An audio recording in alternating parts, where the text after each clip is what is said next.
नमः सिद्धेभ्यः।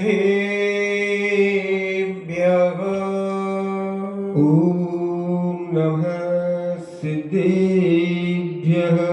नमो अरिहन्ताणं।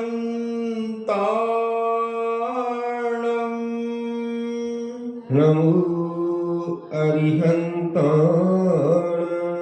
नमो सिद्धाणं। नमो सिद्धाणं। नमो आयर्याणं। नमो आयर्याणं। नमो उवज्झायाणं।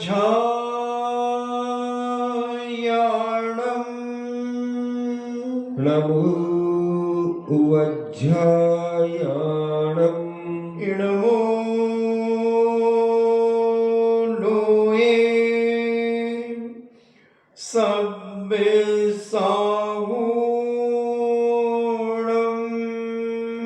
नमो लोये सव्यसाहूणं। पंच परमेष्टि भगवान की जय। अहिंसामयी वीतराग विश्व धर्म की जय। देवादिदेव 1008 आदि ब्रह्मा आदिश्वर श्री आदिनाथ भगवान की जय। देवादिदेव 1008 चिंतामणि घोर उपसर्ग विजेता श्री पार्श्वनाथ भगवान की जय। देवादिदेव 1008 शासन नायक बाल ब्रह्मचारी भगवान महावीर स्वामी की जय।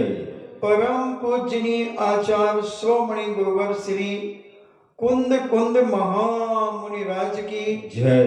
परम पूजनीय आचार्य श्रोमणि गुरुवर श्री विद्यासागर जी महामुनिराज की जय। परम पूजनीय निर्यापक श्रवण मुनि श्री सुधा सागर जी महाराज की जय। परम पूजनीय 3,9 करोड़ महामुनिराजों की जय। तपोदय अतिशय क्षेत्र की जय। परम पूज्य शिलक श्री गंभीर सागर जी महाराज की जय। छवि चर्चा चल रही है जहां पुण्य होता है वहां सब कार्य अपने आप सफल होते चले जाते हैं, और जहां पुण्य का अभाव होता है सफल होते होते कार्य बिगड़ जाते हैं। क्योंकि जीवन में ये दो महत्वपूर्ण चीजें हैं, एक पुण्य और पाप, दोनों महत्वपूर्ण हैं। पाप करने वाला दुर्गति को प्राप्त हो जाता है, और पुण्य करने वाला जो सम्यक पुण्य करता है, इसमें सम्यक और लगा ले, समीचीन सम्यक पुण्य करने वाला व्यक्ति नियम से सदगति को प्राप्त होता है। और पाप करने वाला जो मिथ्या पाप कर रहा है, हिंसा झूठ चोरी कुशील में तल्लीन है, यह व्यक्ति दुर्गति को प्राप्त होता है। अपन विगत दिनों से सुन रहे हैं बिना पुण्य के दुनिया में कुछ नहीं हो सकता। आपका घर का व्यक्ति भी आपसे बात करने में कतराएगा अगर आपका पुण्य नहीं है तो। वो भी आपकी उपेक्षा करेगा, और वो कुछ नहीं करेगा, उसका पुण्य है तो चारों तरफ उसकी ही चर्चा होगी। सारे लोग उसको महत्व देंगे, जो भी आएगा जाएगा सब उसी से प्रभावित होंगे, उसी को उससे आकर्षित होंगे और उसके हर कार्य की प्रशंसा करेंगे।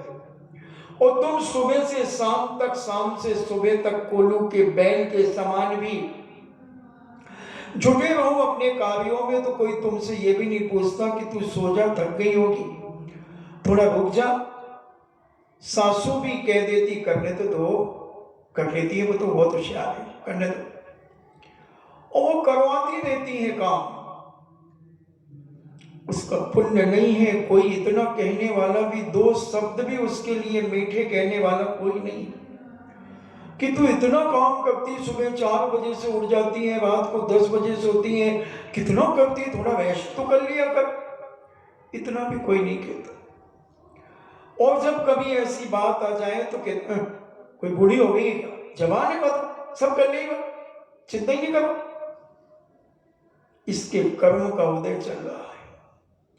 और जो एक कटोरी यहां से वहां नहीं खिसकाती, स्वयं खिसक जाए तो बड़े भाग्य हैं, पड़ी रहती है, जो मन में आया वो करती रहती है।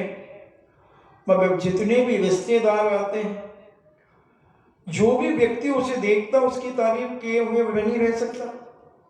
उसका पुण्य है, नियम से पुण्य, क्योंकि पुण्य पाप का ही खेल है सारी दुनिया के अंदर। पुण्य प्रगतियां और पाप प्रगतियां जो 148 कर्म हैं, इसमें भी पुण्य प्रगतियां और पाप प्रगतियां हुआ करती हैं। अगर जो प्रगतियां पुण्य की हैं वो आपके साथ आपके जीवन में चल रही हैं, तो आप हर जगह सफल होते चले जा रहे हैं। और पाप प्रगतियों का उदय हो जाए तो आप हर जगह फेल होते चले जाते हैं, चाहे वो व्यापार हो, यहां तक कि मैं कहूं अगर उस साधु त्यागी गति में भी अगर समता परिणाम नहीं है तो वो भी पाप के उदय में ऐसा विचलित होता है कि अपने मरण का विनाश कर लेता है। ढेर सारे उदाहरण हमारे जैनाचार्यों ने दिए, शास्त्रों में भरे पड़े हैं उदाहरण। इसलिए सम्यक पुण्य की ओर बढ़ो। जीवन में हम पुण्य तो कर रहे हैं, मगर हमारा पुण्य, हम स्वयं जानते हैं कि हमारा पुण्य किस प्रकार का है। पुण्यानुबंधी पुण्य की चर्चा तो कोई कर ही नहीं रहा है। पुण्य के उदय से मिली हुई वस्तु को पुण्य में हम उपयोग में लगा ही नहीं रहे, तो कैसे हमारा पुण्यानुबंधी पुण्य बंधेगा। हम जितना खर्च कर रहे हैं उतना हम कमा नहीं पा रहे हैं। पुण्य की बात कर रहा हूं, धन तो तुम कमा रहे हो, खर्च कम कर रहे हो, धर्म में पाप में ज्यादा कर रहे हो। तो जब लौट करके इसका फल तुम्हें मिलेगा, मान लो किसी व्यक्ति ने 100 रुपए कमाए, पूर्व जन्म के पुण्य के उदय से कमाए, उसने 5 रुपए मंदिर की गुल्लक में डाले और 95 रुपए में अपने ऐश आराम किए, संसार के भोगों को भोगा, संसार की पाप की क्रियाओं में अपना पैसा लुटाया, बिताया, गुटखा खाने में, शराब पीने में, और भी कार्यों में ले लें आप जो भी बुरे कार्य हैं। अब जब इसका रिप्लाई मिलेगा तो क्या 95 रुपए का अच्छा रिप्लाई मिलेगा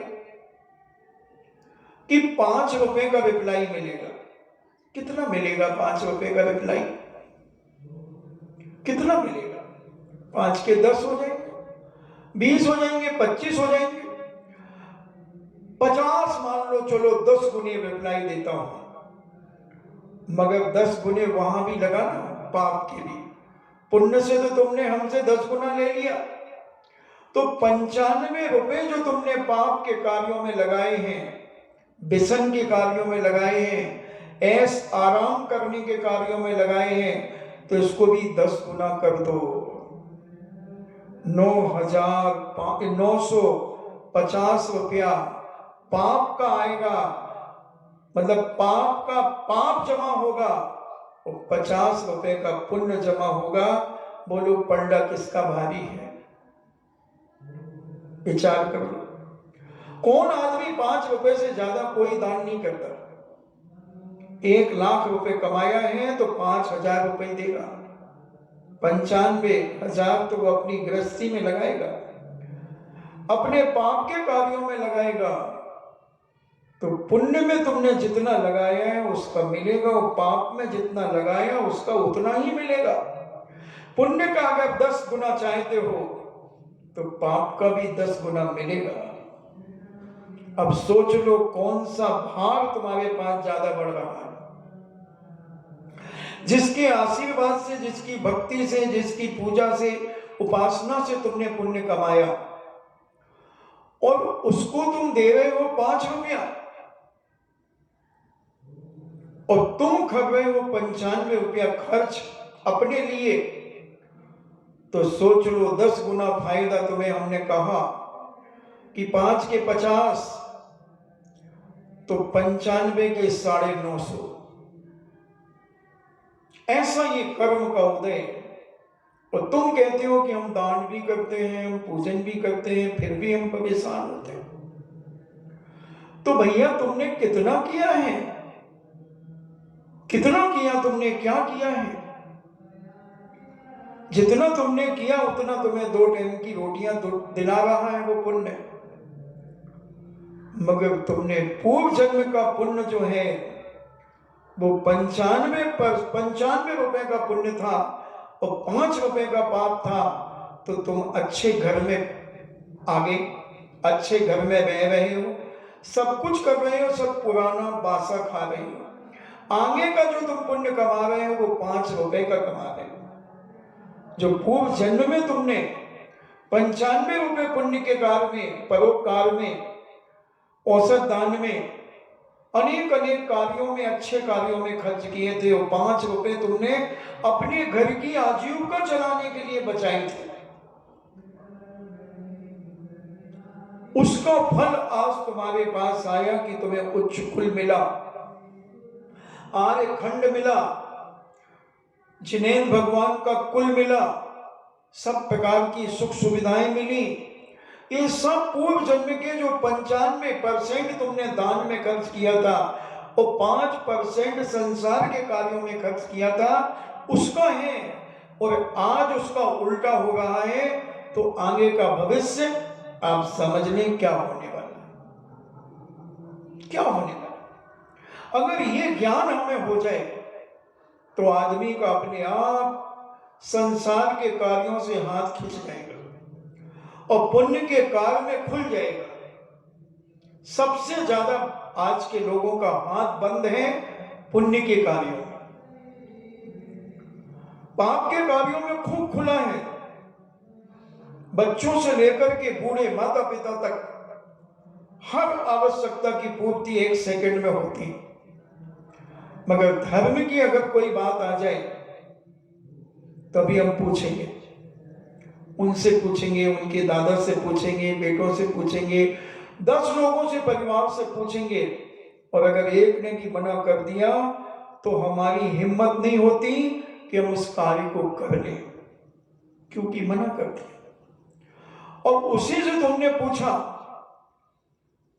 कि 5 साड़ी खरीदो, हाँ खरीदो ना, कौन तेरे को मना किया, खरीदो। और अगर वो कहें 11,000 रुपए, अरे यार अभी तो कराई थी शांति धारा, अब फिर शांति धारा कराना तुम्हें, अभी 1 हफ्ते पहले 15 दिन पहले ही तो कराई थी। हाँ मेरी इच्छा हो रही, नहीं अभी नहीं, अगले बार। ऐसा भी हो जाता है कि नहीं? और तुम्हारे खर्च के लिए हर समय तैयार है। घर में टीवी लाना है, मोबाइल लाना है, स्कूटर लाना है, स्कूटी लाना है, जो भी लाना, लैपटॉप लाना है, सब आ जाएंगे। 1-2 दिन के अंदर बच्चे ने जिद कर दी, 2 दिन में खड़ी हो जाएगी स्कूटी, 2 दिन में मोबाइल आ जाएगा, 2 दिन में लैपटॉप आ जाएगा, 2 दिन में सब आ जाएगा संसार का। मगर 2 दिन में परमात्मा का नहीं आ पाता। बहुत सोचा विचारी करते हैं, बहुत सोचते हैं हम। तो पुण्य कहता है बाबा जी चिंता मत करो, ये तुमसे नहीं सुधरेंगे, तुम कितना भी बोलो इनको फर्क नहीं पड़ेगा। जब मैं इनके कर्म के उदय में आऊंगा तब इनको तुम्हारे प्रवचन याद आएंगे, तब इनकी तुम्हारी बातें, जिनवाणी मां की बातें इन्हें समझ में आएंगी कि पुण्य क्या होता है और पाप क्या होता है। जिस दिन हमें ये समझ में आ जाएगा उस दिन हमारा हाथ संसार की चीजों के लिए बहुत सोच समझ करके उठेगा। और जैसे ही धर्म की बात आएगी हम फट से हाथ खोल देंगे और अपनी शक्ति को न छुपाते हुए धर्म के कार्यों में अग्रसर हो जाएंगे। इसी का नाम है साती से पुण्य, इसी का नाम है। अपनी चर्चा चल रही है कि राजा शिशुपाल परास्त हो गया श्री कृष्ण से, सारी सेना तितर बितर हो गई, मार काट मच गई महाबल के द्वारा, और रुक्मणी उठा ली गई, रुक्मणी उठा ली गई। रुक्मणी को उठा लिया गया, कृष्ण ने रथ में बैठा लिया और घोषणा कर दी, अगर जिसमें बल हो दम हो वो रुक्मणी मुझसे छीन ले, वापिस ले ले। युद्ध घमासान हुआ, कल अपन ने बहुत विस्तार से इसके बारे में समझा, बहुत घमासान हुआ, आखिर शिशुपाल का वध हो गया। रुक्मणी का भाई बचा लिया गया, क्योंकि रुक्मणी को कृष्ण ने वचन दे दिया था कि हम तुम्हारे पिता और भाई को नहीं मारेंगे, उनको बचा लिया। हजारों लाखों की सेना मौत के घाट उतर गई, हाथी घोड़े ऊंट पैदल ना जाने कितने जीव मरे। पुण्य था श्री कृष्ण का, पुण्य था बलराम का, पुण्य था रुक्मणी का। कितने लोगों की मौत के बावजूद भी कृष्ण को खरोंच नहीं आई, बलदेव को खरोंच नहीं आई, और अपनी बात पर अडिग रह करके रुक्मणी को अपहरण करके ले गए और पानी ग्रहण भी कर लिया पर्वत के ऊपर। उस पर्वत का नाम ही हो गया रुक्मणी वन, रुक्मणी वन उसका नाम हो गया। और नगर में प्रवेश करने के पहले तैयारियां होने लगी, द्वारका दुल्हन सी सजने लगी, दुल्हन सी सजने लगी द्वारका, क्योंकि श्री कृष्ण एक नई नवेली दुल्हन को लेकर के आ रहे हैं। सारा नगर पलक पावड़े बिछाए इंतजार कर रहा है नव नवेली दुल्हन का मुख देखने के लिए। माताएं बड़ी विचित्र दशा को प्राप्त हो गई हैं, और जब बड़ी चहल पहल द्वारका के अंदर, और श्री कृष्ण जब सारे नगरवासियों को आशीर्वाद देते हुए, किसी को मंद मंद मुस्कान के साथ प्रभावित करते हुए, किसी की तरफ आंख उठाकर देखते हुए, और किसी को भेंट देते हुए, किसी से भेंट लेते हुए जब राजमहल में पधारे, सौभाग्यवती स्त्रियों ने श्री कृष्ण एवं रुक्मणी की आरती उतारी, विभिन्न प्रकार के मांगलिक गीत गाए। श्री कृष्ण अपने महल में पहुंच गए तो बलदेव भी अपनी हृदय बल्लभा रेवती के महल में पधारे। रेवती ने बड़ी प्रसन्नता पूर्वक उनसे वार्तालाप किया। सत्य ही है, कर्तव्य धर्म पालन के पश्चात सबको सुख प्राप्त होता है। जो अपने कर्तव्य निष्ठ होते हैं और पुण्य का उदय होता है, उनको सुख प्राप्त होता ही। श्री कृष्ण ने धन्य धान से पूरित रथ, पालकी, हाथी, घोड़ा, विभिन्न प्रकार के शस्त्रों से सुसज्जित तथा दास दासी आदि से रक्षित एक 9 खंडा महल, 9 मंजिला रुक्मणी के लिए वो महल सौंप दिया। तुम्हें कितने महल का, कितने मंजिल का मिला था? रुक्मणी को 9 खंड का महल, 9 मंजिला महल मिला। महाराज जी हमें एक कमरा मिला था। पुण्य अपना अपना है। तुम भी अगर किसी राजा की रानी होती तो तुम्हें भी एक महल मिलता। अगर किसी चक्रवर्ती 96,000 चक्रवर्ती की रानियों में से अगर तुम एक रानी होती तो तुम्हें 9 खंड का क्या 18 खंड का भी महल मिल सकता था। सब पुण्य का खेल।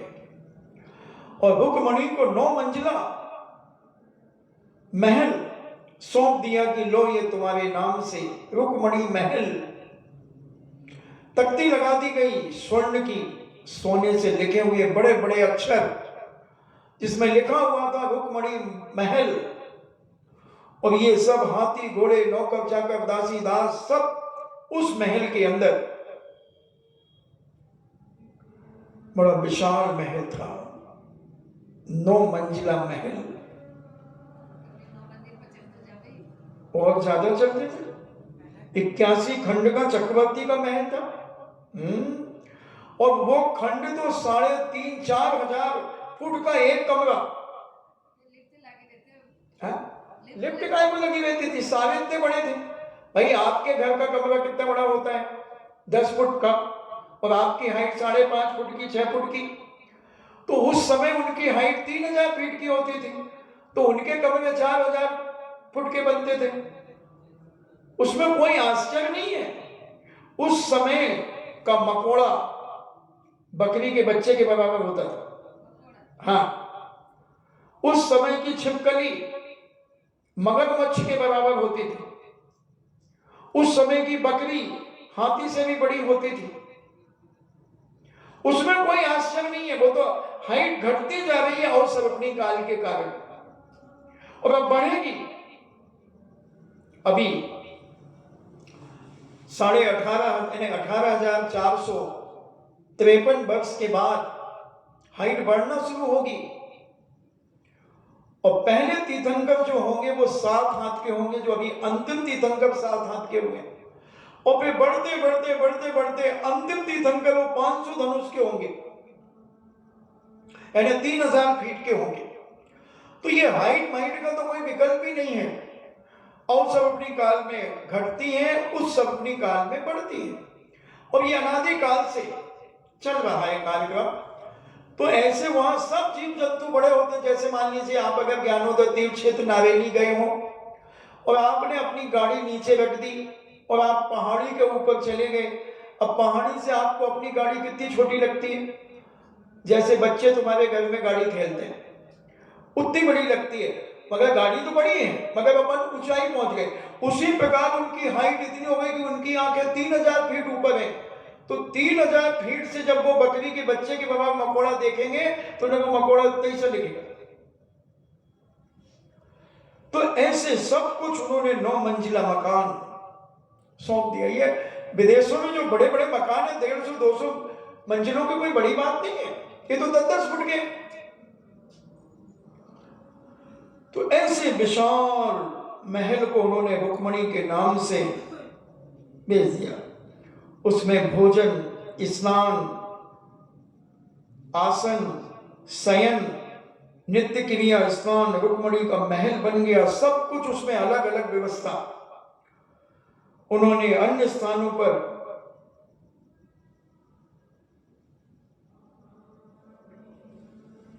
गमन का त्याग कर दिया। सब कुछ वही है उनके पास।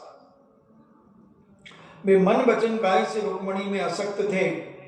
कृष्ण विद्याधर पुत्री सत्यभामा को श्री कृष्ण का वियोग बड़ा अखरा, क्योंकि अभी वो पटरानी थी और अब ये पटरानी बन गई, सौत आ गई,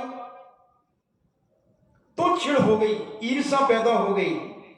वह दिन प्रतिदिन छीण काया होने लगी, इन्हें सूख करके कांटा होने लगी। तनाव, आदमी टेंशन में शरीर सुखाना शुरू कर देता है। ये नहीं सोचा कि इतने दिन से मैं पटवानी बन करके बैठी थी, कृष्ण मेरे थे, मेरे पास थे, और अभी भी कृष्ण मेरे हैं। ठीक है, रुक्मणी आई है तो रुक्मणी के पास रहे, मगर महिलाओं में जो एक सौत की जलन होती है वो बड़ी खतरनाक होती है। हम इसके पहले के प्रवचनों में विस्तार से इसको हम बता चुके हैं। और वह प्रतिदिन छीण होने लगी, किंतु स्वाभिमान इतना प्रबल था कि ना तो उसने श्री कृष्ण से निवेदन किया और ना अपनी देह की चिंता की, ना श्री कृष्ण के पास कोई संदेश भेजा और ना अपने शरीर की चिंता की। नारद की प्रसन्नता का तो पूछना ही क्या है। नारद तो इतना प्रसन्न हो रहा है सत्यभामा को छीण काया हुए देखता हुआ इतना प्रसन्न हो रहा है कि कहना ही क्या है। श्री कृष्ण के वियोग से दुखी सत्यभामा को देखकर परम संतुष्ट हुए नारद। उनका सारा मनोरथ सफल हो गया। उसे बस सत्यभामा को जलाना था, ईर्षा पैदा करनी थी, और वो जल रही है। अब वे प्रतिदिन सत्यभामा के महल में जाने लगे। नारद उनका उपवास करते थे। वो रोज सत्यभामा के महल में जाता और सत्यभामा का मजाक उड़ाता। स्मरण है उस दिन का जब तूने अपने रूप के अभिमान में मेरा निरादर किया था। नारद कहता है कि ये सब क्यों हुआ तुझे मालूम है? जब मैं तेरे राजमहल में आया तो तू श्रृंगार कर रही थी, और मेरे आने के कारण तूने जो अपना मुंह बनाया था उसका ही ये दुष्परिणाम है। तूने मेरा निरादर किया था, आदर नहीं किया था, सम्मान नहीं किया था।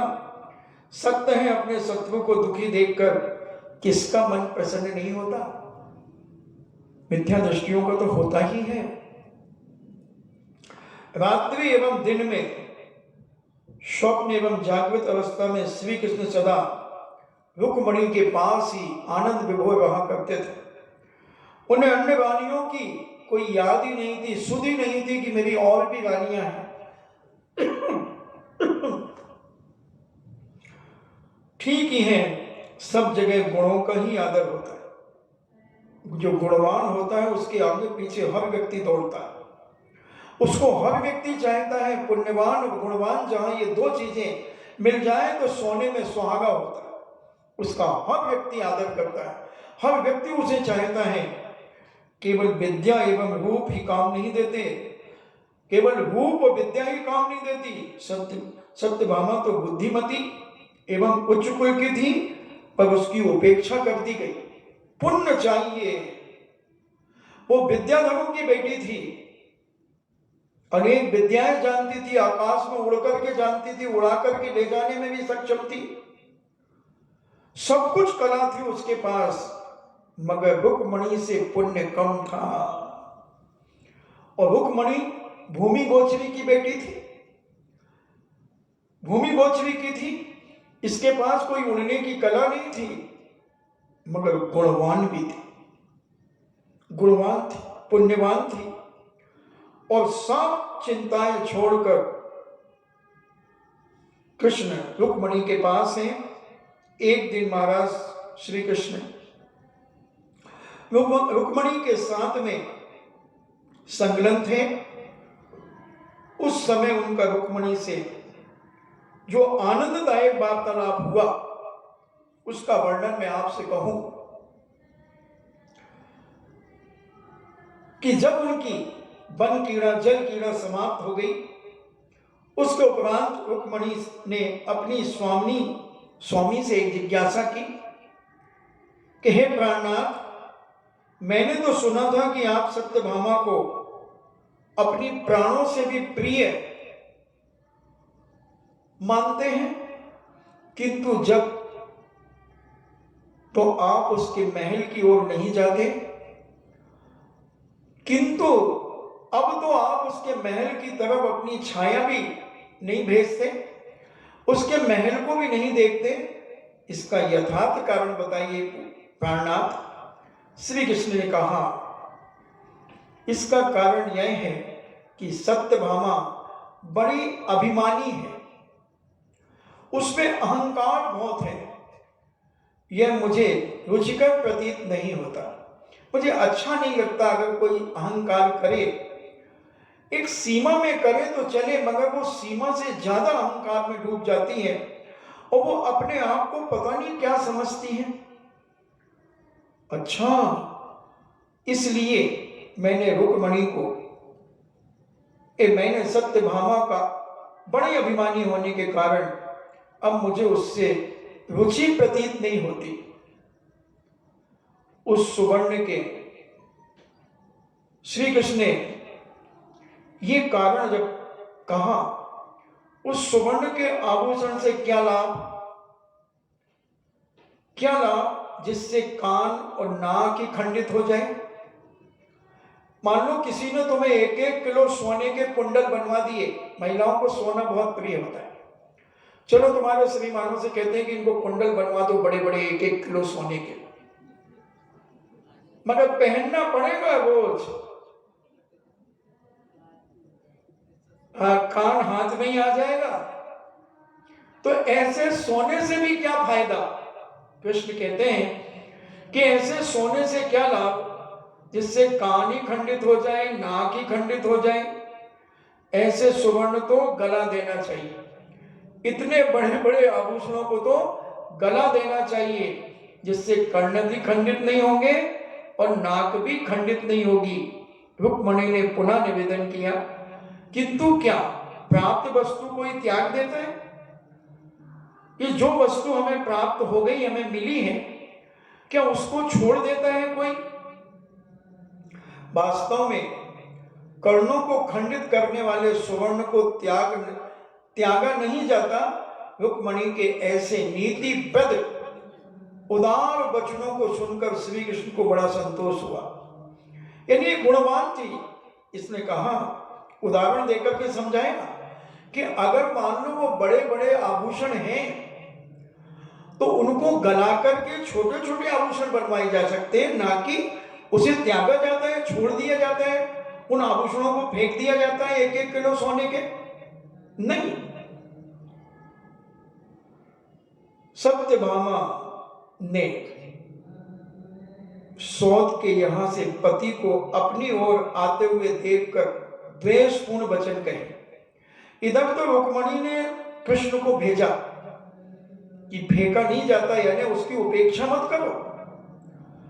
और यहां सत्यभामा ने देखा कि रुक्मणी के महल से उतर करके कृष्ण जी मेरे महल की ओर आ रहे हैं, तब उसने बड़े द्वेषपूर्ण वचन कहे, हे नाथ, आज क्या मार्ग भूल गए? आज मार्ग भूल करके यहां क्यों आ रहे हो? क्यों आ रहे हो? यही तो आप कि प्राण बल्लभ का महल नहीं है। श्री कृष्ण ने उत्तर दिया, हे प्रिय, मैं तो तेरी इच्छा के विरुद्ध नहीं जाया। यदि भूल हो गई हो तो क्या आप लौट जाना उचित होगा? उसने भी जवाब दिया कि मैं भूल से आ ही गया हूं तो क्या आप लौट जाऊं? तेरी इच्छा के विरुद्ध नहीं आया। यदि भूल हो गई है तो क्या मैं वापस लौट जाऊं? यह उचित होगा? इस प्रकार की अनेक कृत्रिम निवेदनों से उसने सत्यभामा को प्रसन्न कर दिया एवं बड़ी नम्रता से बोले, हे देवी, मुझे निद्रा आ रही है। यदि तू अनुमति दे तो मैं यहीं शयन कर लूं। विश्राम का समय भी हो गया है। सत्यभामा ने कहा, इसमें संदेह क्या है? निद्रा तो आती ही होगी, कारण वह मेरी सौत जो है वो तुम्हें शयन करने देगी क्या? उसे आपको प्रसन्न करते रहना चाहिए, मुझे इसकी चिंता नहीं है, क्योंकि मैं वर्षों तक आपके साथ रह चुकी हूं। आप कीड़ा से थक कर मेरे ही महल में शयन किया करें। मैं सदैव आपको सुखी देखना चाहती हूं। सत्यभामा के ऐसे वचन सुनकर श्री कृष्ण बोल उठे, भला मुझे विश्वास नहीं होगा कि तुम मेरी सेवा, मुझे विश्वास नहीं होगा कि तुम मेरा हित चाहती हो। नवीन तो नवीन ही है, किंतु तुम तो समग्र प्राणियों में प्रिय प्राण बल्लभा हो। इतना कहकर श्री कृष्ण निद्रा मग्न हो गए। उनके तांबूल आदि सब मुंह में फंसा, इतनी गहरी निद्रा में सो गए। और उनके वस्त्र में एक तांबूल बंधा हुआ था। रुक्मणी के मुख का पान उनके दुपट्टे में बंधा हुआ था कृष्ण जी के। देखना, जब ईर्षा जागृत होती है। इतना कहकर श्री कृष्ण निद्रा मग्न हो गए। उनके अंग वस्त्र में बंधे हुए उच्छिष्ट यानी झूठा, तांबूल यानी पान की सुगंधी चारों तरफ विकीर्ण हो रही थी, जिससे उस पर भौरे मड़वा रहे थे। यानी श्री कृष्ण के दुपट्टे में रुक्मणी के मुख का पान बंधा हुआ था, उसमें बहुत सारे भौरे उसके आसपास घूम रहे थे, क्योंकि उसमें सुगंधी की चीजें डली होंगी। आप लोग पान में क्या क्या डालते हैं, वो उसके कारण उसकी सुगंधी फैल रही थी। सत्यभामा ने बड़ी सावधानी से गांठ खोली। उसने समझा रुक्मणी के लिए कोई अपूर्व भेंट बंदी होगी, जिससे श्री कृष्ण ने दिखाया तक नहीं, संसार की गति ही विचित्र है, मुझसे विश्वासघात किया एवं सौत को ऐसी सुगंधित वस्तु भेंट की जाएगी। देखो, महिलाओं की अकल यही तो कहते हैं कि चुटैया में होती है। अब उसको ईर्षा जाग गई कि ये सत्यभामा रुक्मणी के लिए लाए हैं कोई ऐसी चीज जो इतनी सुगंधित है और उसमें भौरे मड़वा रहे हैं।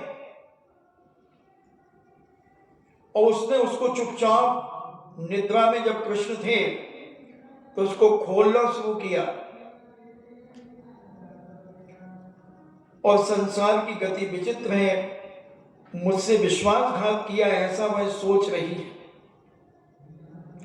उसने श्री कृष्ण को निद्रा में समझ करके वह झूठा तांबूल को निकालकर उसे चंदन की चौकी पर घिस लिया एवं अलम्य वस्तु समझकर उसे अपने पूरे शरीर में लेप कर लिया।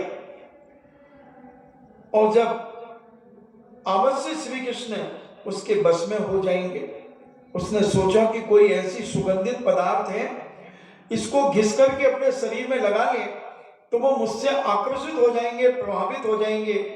जब पूर्ण संलेपन से सत्यभामा प्रसन्न हो रही थी तो श्री कृष्ण ने धीरे से अपनी आंख खोली और खिलखिलाते हुए हंसना प्रारंभ किया। उन्होंने कहा, हे मूर्खे, यह लोक निंदित कार्य तूने कैसे कर लिया? देखने में तो तू बड़ी पवित्र प्रतीत होती थी, किंतु रुक्मणी के उच्छिष्ट यानी झूठा तांबूल को तूने अपने अंग में लपेट लिया। ये तूने बड़ा अनर्थ किया। रुक्मणी ने कपूर आदि से सुगंधित पान का बीड़ा जमाया था। विनोद करने के लिए उसे मैं अपने अंग वस्त्र में बांध करके लाया था। सत्पुरुष तो ऐसी वस्तु का स्पर्श भी नहीं करते, अब तूने अपने सारे शरीर में इसका लेप कर लिया। इतना कहकर श्री कृष्ण ताली पीट पीट करके हंसने लगे। उन्होंने पुनः कहा कि मैं, हे हृदयेश्वरी, तुझे मैं अत्यधिक प्रेम करता हूं। तू विद्याधरों की प्रमुख पुत्री है, तू द्वारकाधीश की पटरानी है। तूने ऐसा लोक निंद कार्य कैसे कर लिया? परंतु नीति कहती है कि नारियां नदी की तरह निम्न गति की ओर ही जाती है। जैसे पानी नीचे की ओर बहता है, नदी ढलान की ओर जाती है, ऐसी ही स्त्रियां भी नीचे की ओर जाती हैं। इस नीति का जिसने उल्लेख किया है वह वस्तुतः बहुत उचित है। ऐसा कृष्ण कहते हैं कि इनके दिमाग पता नहीं क्या होता है, थोड़ी सी छिड़ जाए तो उल्टे उल्टे काम ही करेंगी, पैर पटक पटक करके काम करेंगी। घर में अगर कोई बात बिगड़ जाए तो फिर काम तो करेंगी मगर बर्तन गिराएंगी, पैर पटकेंगी, पता नहीं क्या क्या हरकतें करती। इन्हें सामने वाले को अपना गुस्सा प्रदर्शन करा रही है कि मैं गुस्से में हूं। इससे क्या होने वाला है? तुम्हारा पुण्य होता तो तुम्हें गुस्सा ही नहीं करना पड़ता। सब करें, तुम्हें क्या पता? तुम्हारे घर में नहीं करे तो नहीं करे, दूसरे घरों में तो देखो जाके करें कि नहीं करें। था तो यान करे। अरे ऐसा मुंह फुलाए, सामान गिराएंगी, चला करके फोड़ेंगी, पटकेंगी सामान, बर्तन गिरेंगे और सासू के कहीं तो क्या करें, गिर गया तो, क्योंकि अब वो अपने अंदर की गुस्सा भड़ास कहीं ना कहीं से तो निकालेंगे, या तो बच्चे पिटेंगे। बच्चे बेचारे सीधे साधे, उनने थोड़ा सा कुछ कर दिया तो दे चटाचट 4-5 उनको पड़ जाएंगे। अंदर की भड़ास तो चाहे बर्तन गिरा के निकालो, चाहे कांच का गिलास पटक के निकालो, चाहे बच्चों को मार के निकालो, चाहे पैर पटक के निकालो, कई तरीके हैं तुम्हारे पास अपने अंदर की भड़ास निकालने की। या मुंह फुला करके निकालो, या कमरे में रो करके निकालो, या फिर अपने मायके में फोन करके निकालो, कहीं ना कहीं से तो निकलेगा ही निकलेगा। श्री कृष्ण भिन्न भिन्न रूप से ताने कसकस करके सत्यभामा को चिढ़ाने लगे। सत्यभामा बहुत लज्जित हो गई। उसने अपने मनोभावों को छुपाकर प्रकट रूप में चतुरता के साथ कहा, ये स्वामी, आप व्यर्थ में पंचम स्वर में अट्ठास कर रहे हैं। पंचम स्वर मान किसे कहते हैं? गधे को। जब गधा रहता है तो कहते पंचम स्वर में वो बोल रहा है।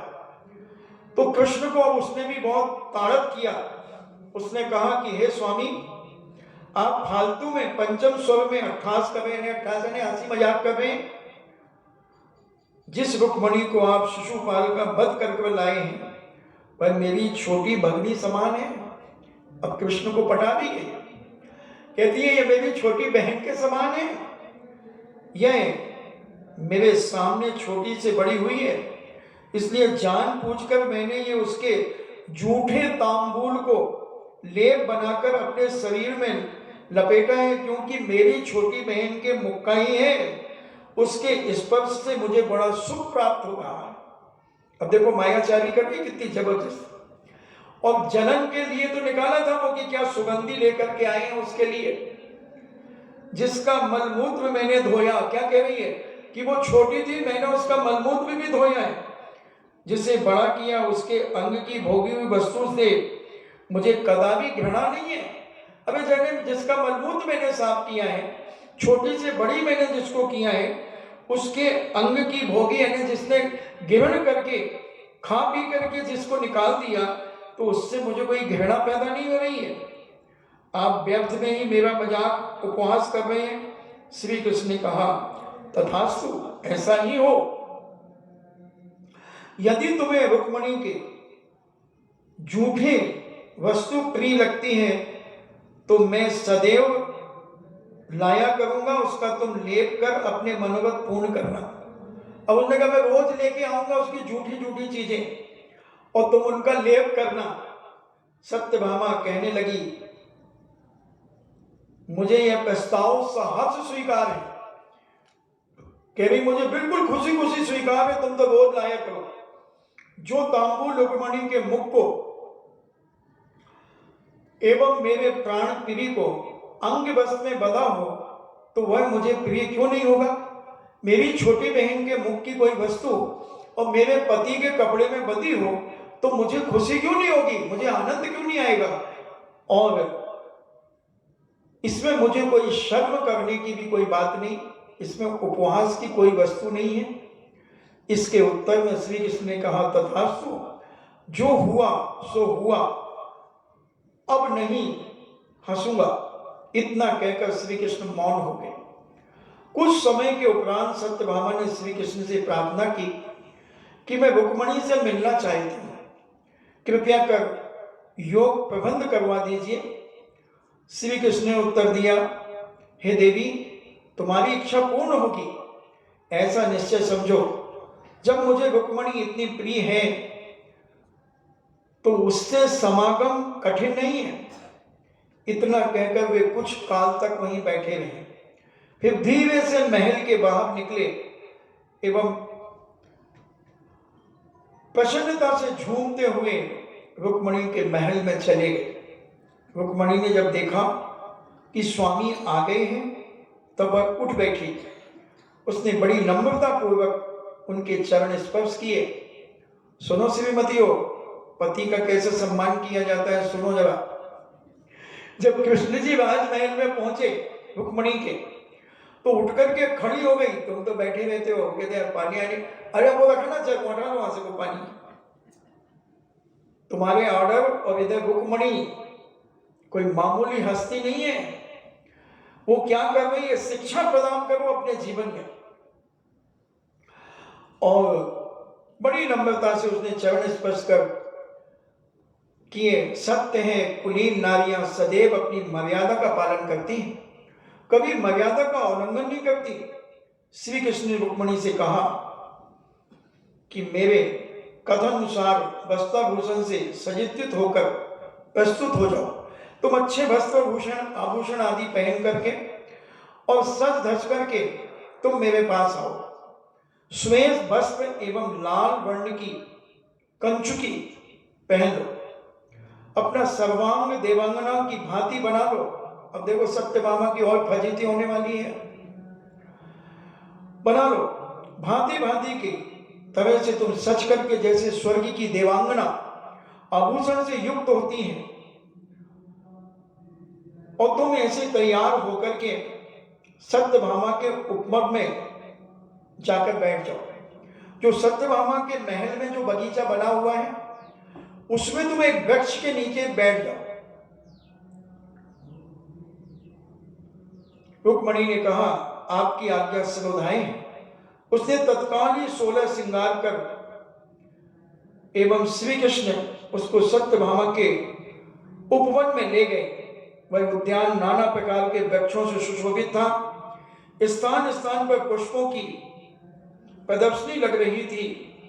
उसकी सुगंध एवं झुंड के झुंड भौरे कलरव कर रहे थे। भौरों की पंक्ति ऐसी प्रतीत हो रही थी मानो रुक्मिणी के स्वागत के लिए ही तोरण द्वार बन गई हो। पवन के झोंकों से वृक्ष के तृण ऐसे दोलायमान हो रहे थे मानो प्रसन्नता में तांडव नृत्य कर रहे हो। पक्षियों का कलरव ऐसा प्रतीत हो रहा था कि मानो बंदीजन स्तोत्र पाठ कर रहे हो।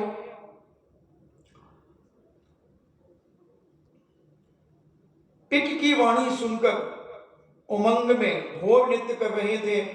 रुक्मिणी ने उद्यान में प्रवेश किया। वह नंदन वन में इंद्राणी सादृश्य सुशोभित हो रही थी। उस बगीचे में रुक्मिणी ऐसी लग रही थी जैसे कोई नंदन वन में स्वर्ग की अप्सरा ही उतर के आई हो। और ऐसे एक मनोहर सरोवर था। उसकी समस्त सीढ़ियां सोने की थी। उसमें अथाह जल भरा था। तट पर राजहंस बैठे थे। मध्य में पद्म प्रस्फुटित हो रहे थे। चक्रवाक युगल बैठा हुआ था। सरोवर के तट पर रत्न जड़ित आश्रय स्थल बने थे, यानी रत्नों से जड़ी हुई कुर्सियां वहां लगी हुई थी, जिनमें विभिन्न प्रकार के जलचर जीवों का निवास था। तट पर अशोक वृक्ष था, जिसके तले स्फटिक शिला की एक चट्टान थी। श्री कृष्ण ने उसी शिला पर वन देवी की भांति रुक्मिणी को वहां आसीन कर दिया। इन्हें अशोक वृक्ष के नीचे गोल स्फटिक मणि की शिला लगी थी और उसमें बिठा दिया और ऐसी बन के बैठ जा तू जैसे कोई वन की देवी हो। और वन देवी बनाकर के उसे उधर बैठा दिया। उन्होंने कहा, हे प्रिय, जब तक मैं लौट कर ना आऊं तब तक तुम मौन धारण करके निश्चल बैठे रहना। किसी प्रकार की हलन चलन अपने शरीर में नहीं करना। इतना निर्देश देकर श्री कृष्ण सत्यभामा के महल में गए। वहां पहुंचकर श्री कृष्ण ने कहा, हे देवी, क्या तू रुक्मिणी से भेंट करना चाहती है? उत्तर में सत्यभामा ने कहा, हे प्राणनाथ, यदि आपकी कृपा रुक्मिणी से मिला दें तो मैं बड़ा उपकार मानूंगी। श्री कृष्ण ने कहा, हे प्रिय, तब तू यथाशीघ्र उद्यान में जा, वहीं रुक्मिणी आ जाएगी। मैं उसके महल में जाकर उसे उपवन में भिजवाता हूं। ऐसा कहकर श्री कृष्ण गुप्त रीति से उसी उद्यान में चले गए। उन्हें सत्यभामा तथा रुक्मिणी के रूप यौवन संबंधी प्रतिस्पर्धा देखने की उत्कंठा थी। इन्हें कौन सुंदर है, कौन चालाक है? रुक्मिणी चालाक है, सुंदर है, या सत्यभामा? इस स्पर्धा दोनों में कैसी ईर्षा है, क्या है, यह वो देखना चाह रहे थे। वे अशोक वृक्ष के निकट ही एक सघन कुंज में गुप्त रूप से खड़े हो गए। रूप का गर्व करने वाली सत्यभामा वस्त्राभूषणों से सुसज्जित होकर उद्यान में जा पहुंची। जो ईर्षा से भरी थी सत्यभामा, वो भी अपने आभूषण आदि पहनकर, सुंदर सुंदर वस्त्र पहन करके उसी उद्यान में आ पहुंची। और प्रवेश करते ही उसने अशोक वृक्ष के नीचे स्फटिक शिला के ऊपर एक वन देवी को आसीन देखा। उसने देखा कि कोई वन की देवी इधर बैठी है। उसके मन में नाना प्रकार के संकल्प विकल्प का उदय होने लगा। यह वन देवी है या किसी सिद्ध की माया है, यह स्वर्ग की देवांगना है या स्वर्ग की किन्नरी देवी है, नाग कुमार की पत्नी है अथवा चंद्रमा की भार्या रोहिणी है, क्या कामदेव की पत्नी रति है, साक्षात सरस्वती अथवा लक्ष्मी तो नहीं है। अंत में उसने यह निश्चय किया कि यह वन देवी ही है जो मेरे पुण्य उदय से प्रकट हुई है। सुना भी जाता है कि प्रबल पुण्य उदय से देवता भी सहायता के लिए उतर आते हैं। जब आदमी का पुण्य होता है तो स्वर्गीय देवता भी उसकी सहायता के लिए उतर आते हैं। सत्यभामा ने सोचा यदि श्री कृष्ण को अपने अधीन करने के लिए मैं भक्ति भाव से इस वन देवी की उपासना करती हूँ, श्री कृष्ण मेरे सपोर्ट में आ जाएं, मेरे फेवर में आ जाएं, तो इस वन देवी की मैं पूजा अर्चना करती हूँ, इसकी सेवा करती हूँ, उपासना करती हूँ, तो मंगल ही होगा। क्योंकि देव आराधना से इष्ट वर की प्राप्ति होती है। वह कुछ काल तक इसी उदेड़ वन में खड़ी रही। तत्पश्चात सरोवर में उसने स्नान किया। उचित ही है, मनोरथ की सिद्धि के लिए सभी प्रकार के प्रयोग किए जाते हैं। स्नान के बाद वह पद्म के पुष्प तोड़कर सरोवर से निकली। उसे यह भी भय नहीं था कि कहीं रुक्मणी ना आ जाए। फिर भी हड़ास बांधकर वह अशोक वृक्ष के नीचे आसीन वन देवी जो रुक्मणी के निकट जाकर के खड़ी हो गई और उसने कहा, हे वन देवी, तू मेरे पुण्य से प्रकट हुई है, तू मुझे उत्तम वरदान दे। कारण देवी का दर्शन कभी निष्फल नहीं होता। अतएव मैं केवल यही वरदान चाहती हूं कि श्री कृष्ण मेरे भक्त किंकर बन जाएं, मुझमें उनका मन आसक्त रहे, वे रुक्मणी से सर्वदा विरक्त हो जाएं। किससे कह रही है? रुक्मणी से ही कह रही है। और वो सोच रही है कि ये कोई वन देवी है। मेरी मनोकामना है कि मैं अपने पति के मनो प्रदेश पर एक छत्र राज्य करूं। हे देवी, यदि वरदान देने में आपने विलंब किया तो मैं अभी रुक्मणी के साथ श्री कृष्ण आ जाएंगे एवं मेरा मनोरथ पूर्ण न हो सकेगा। अतः यथाशीघ्र मेरी इच्छा पूर्ण करो। मेरी अभिलाषा है कि जिस प्रकार नथा हुआ बैल रस्सी खींचने से पीछे चला आता है, उसी प्रकार कृष्ण भी मेरे अनुसरण करें। मैं जहां जाऊं कृष्ण वहीं आ जाए। हे माता, मैं आपसे वरदान की याचना करती हूं, आप रुक्मणी एवं श्री कृष्ण में संबंध विच्छेद करा दें। देखो कैसे कैसे मन में कल्पनाएं, कैसे विघ्न अपने जीवन में अपने पाप के कर्म बांधे जा रहे हैं। अपने स्वार्थ के लिए उन पति पत्नी में विच्छेद कराना चाह रहे हैं। ऐसे परिणाम सत्यभामा कर रही हैं। इस प्रकार प्रलाप करती हुई सत्यभामा ने अपना मस्तक वन देवी के चरणों में झुका दिया। रोती चीखती चिल्लाती हुई मस्तक झुका दिया। वन देवी रुक्मणी की प्रस्तर प्रतिमा निश्चल एवं मौन थी। बिल्कुल जैसे पाषाण की प्रतिमा बैठी हो, ऐसी वन देवी बैठी थी। और वो थी रुक्मणी। उसने कोई उत्तर नहीं दिया। सत्यभामा की सारी लीला श्री कृष्ण नारायण देख रहे थे। उपयुक्त समय जानकर वे कुंज से बाहर निकले। सत्यभामा से दृष्टि मिलते ही उन्होंने हंसना प्रारंभ किया एवं बारंबार ताली पीटने लगे। वे सत्यभामा की चुटकियां लेते हुए कहने लगे, हे प्रिय, क्या तुम्हें रुक्मणी के चरणों की पूजा से मनोवांछित वर प्राप्त होंगे? तुम्हें यदि उसकी आराधना से ही सौभाग्य की प्राप्ति होगी तो तुम उसे उपेक्षा की दृष्टि से क्यों देखती हो? तुम्हें वृथा अपने ऊपर अभिमान क्यों होता है? अब तो अष्टद्रव्य से उसकी पूजा करो, तभी मैं तुम्हारा दास बनूंगा। इस प्रकार सत्यभामा का मजाक उड़ाते हुए उच्च स्वर में श्री कृष्ण अट्ठास करने लगे। जब सत्यभामा की समझ में आ गया कि जिसे मैं वन देवी समझ रही थी वो तो कोई देवी नहीं किंतु साक्षात रुक्मणी ही थी, अपनी मंद बुद्धि पर उसे बड़ा खेद हुआ। वह लज्जित एवं संकलित हुई, किंतु यत्न पूर्वक उसने अपने क्रोध को प्रकट नहीं किया। संक्लेश आ गया। वह चतुरता पूर्वक बोली, हे मूर्ख शिरोमणि, आप सचमुच गोपाल ही हो। अब कृष्ण को लथेड़ रही है कि तुम सचमुच गाय चराने वाले ही हो। तुम्हारी चेष्टाएं वैसे ही हैं जैसे गाय चराने वाले हंसते हैं, मजाक करते हैं।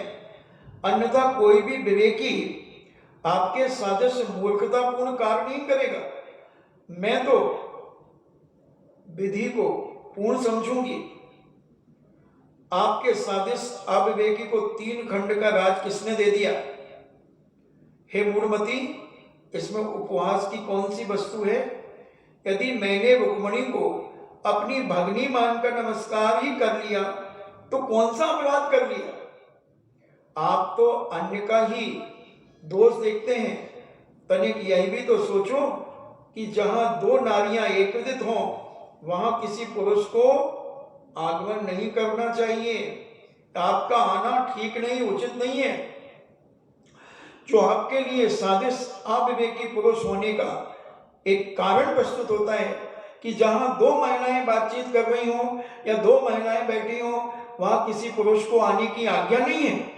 और तुम तो बिल्कुल गंवार ही निकले। तुम तो गाय चराने वाले ग्वाले के ही हो, इसलिए तुम्हें लोग गोपाल कहते हैं। गोपालक हो तुम, तुम्हें इतना विवेक नहीं। जब श्री कृष्ण ने देखा कि सत्यभामा अत्यंत क्रुद्ध हो गई है तब वे वहां से प्रस्थान कर गए, चले गए। श्री कृष्ण के वार्तालाप से रुक्मणी भी समझ गई कि वह सत्यभामा यह है। जब उसे अपने वन देवी के रूप पर लज्जा प्रतीत हुई, उसने अपने विनम्र स्वभाव से अनुकूल चेष्टा मानकर सत्यभामा के चरणों में नमस्कार किया। सत्य ही है, उत्तम कुल में जन्म धारण करने वाले व्यक्ति नियम से विनम्र ही होते हैं, स्वभाव से विनम्र होते हैं। रुक्मणी एवं सत्यभामा ने परस्पर मिलन किया। सत्यभामा ने जिज्ञासा की, हे रुक्मणी, तुम प्रसन्न तो हो ना? रुक्मणी ने कहा, हे भगिनी, आपकी कृपा से मैं सब प्रकार से सुखपूर्वक हूं। दोनों ने नयनों से परस्पर का सौंदर्य परखा एवं पुनः प्रेम पूर्वक संभाषण करने लगी। दोनों उद्यान से निकली एवं अपने अपने महल की ओर चली गई।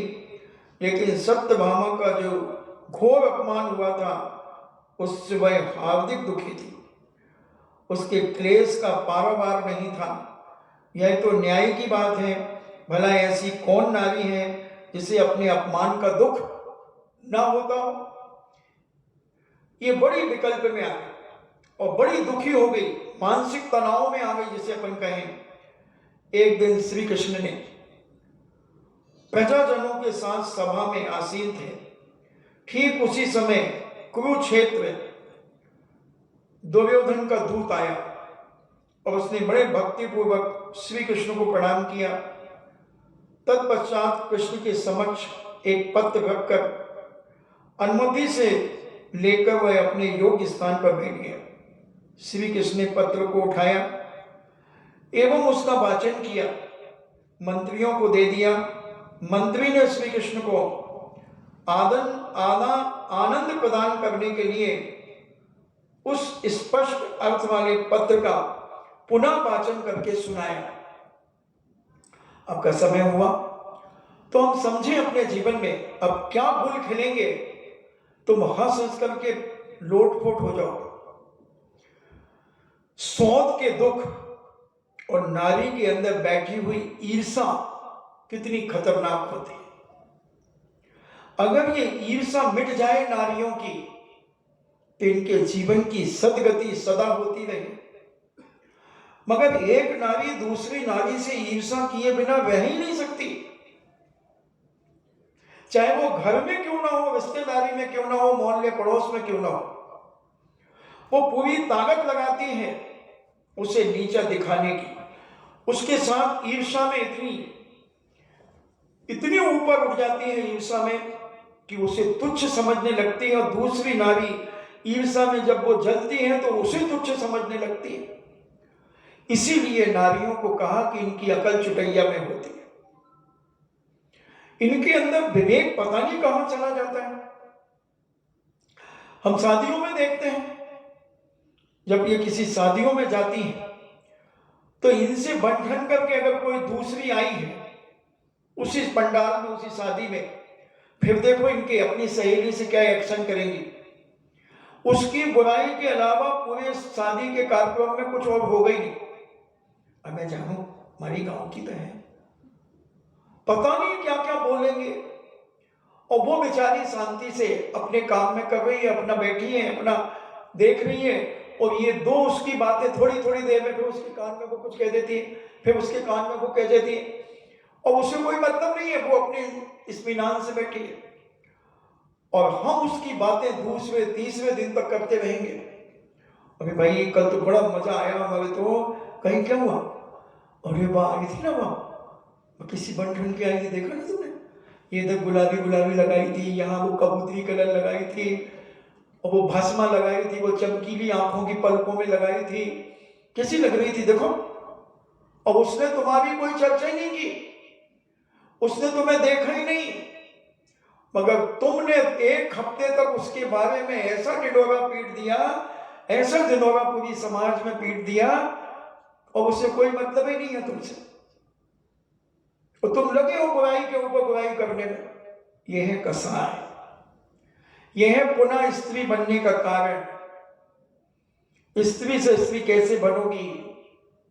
अभी सर्वार्थ सिद्धि के अंदर तत्वार्थ सूत्र के ऊपर जो टीका, सर्वार्थ सिद्धि की, इसमें सारे कारण दिए जा रहे हैं कि नपुंसक किन्नर कैसे बनते हैं, स्त्री कैसे बनते हैं, सबके लक्षण दिए जा रहे हैं।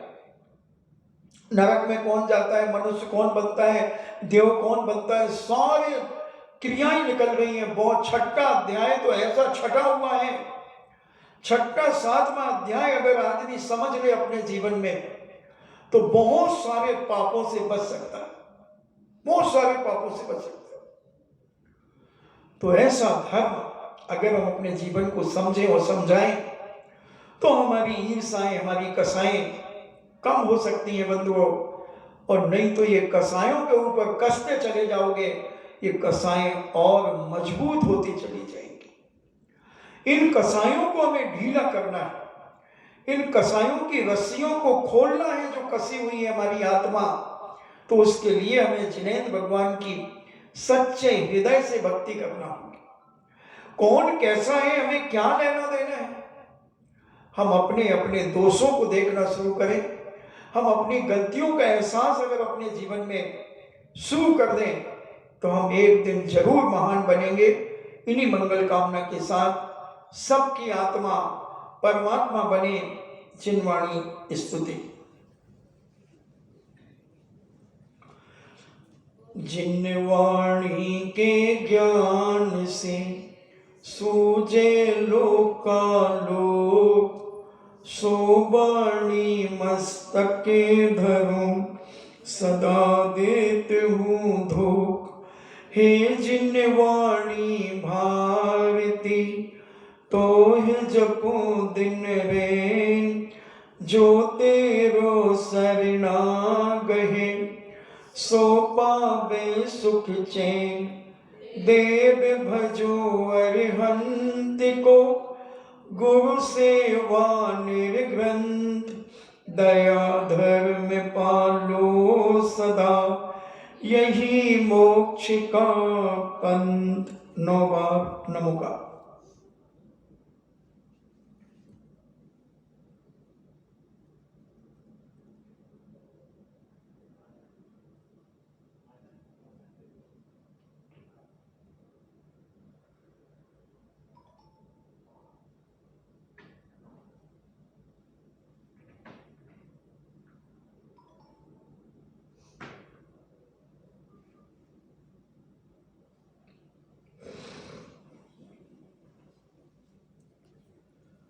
परम पूजनीय द्वादशांग जनवाणी माता की।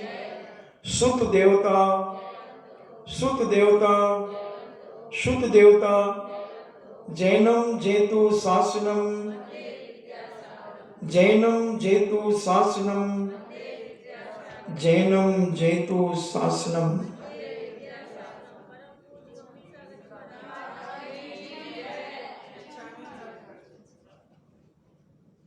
बेगू